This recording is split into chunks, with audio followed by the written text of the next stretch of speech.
here's the card that we're going to review for today. This is the Uno Superman. And before we start, a special shout out first to Kids Company for sending us this Uno card Superman for us to review here on our channel. So once again, Kids Company, thank you so much! And as you can see here, yung packaging ng Uno card natin na Superman, and at the back, more words na meron din siya nakalagay dito na parang special rules niya for this specific card. So they have that special rule for this specific Superman Uno card. And at the side, Uno Superman. On the other side, Uno Superman. On top, Mattel Superman. And at the bottom, recycle and stuff. Once we unbox, we have here our manual or guidelines or rules for the game. Well, to be honest, kami pag naglalaro talaga ng Uno, we have our own set of rules, which is depende naman talaga sa inyo on how you want to enjoy your Uno cards. And we have here two separate sets. Let's check na lang yung mga designs ng bawat isa. Here we have David Cornsweet, Superman, Crypto, another Crypto, Mr. Terrific,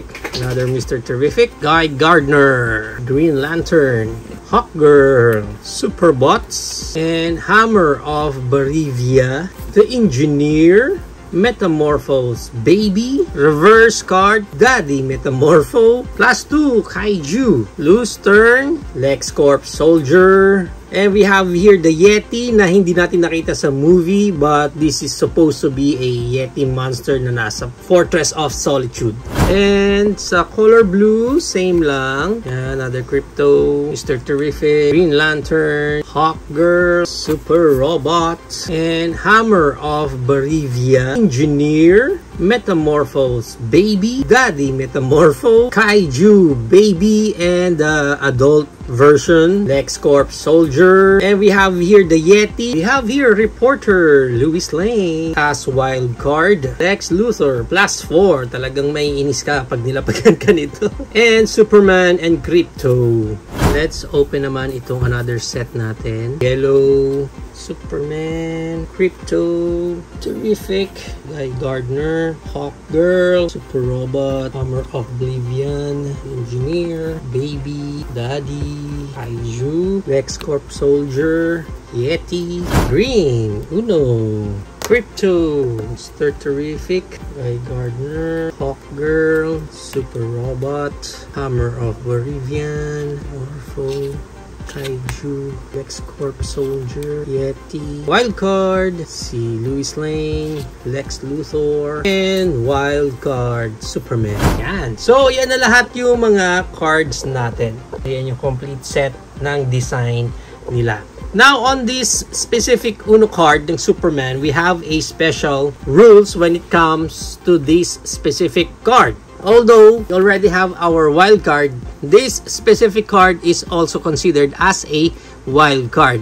That when you put this down, pag ito yung binaba ninyo, yung next player ang magiging kawawa. Kasi lahat ng green card na meron yung ibang player, ibibigay nyo doon sa player na yon. So for example, ikaw na yung next, and then before you, ang nilapag na card is itong Superman wild card. Lahat ng green card ng ibang players, ikaw ang makakakuha. Ganun yun. Okay, so yun ang parang pinaka-special card nila for this set. So if you're planning to avail this set ng Superman Uno cards, ang price range niya is around 350 up to 550 pesos. Depende na lang again kung saan specific market kayo makakuha ng Uno card Superman yun na ito. So there you have it now, guys. Ito na ang ating Superman Uno cards. What do you think of this set ng Uno cards? Is it a go for you or no for you? Whatever thoughts, please comment it down below. But for me, we all know naman na ang Uno cards is masaya talaga siyang laruin. Especially right now that they integrated different brands or characters sa mismong Uno cards nila. I have this before, yung He-Man naman, yung Masters of the Universe. And then right now, eto, Superman naman ang meron ako ngayon. So I'm sure, hindi lang kayo mag-enjoy while playing this game, you will also enjoy yung mga designs or characters na meron yung bawat card. Especially this one, na meron nga silang special rules na pag ito yung binaba mo, yari ka. Lahat ng green card mapupunta dun sa kasunod mo.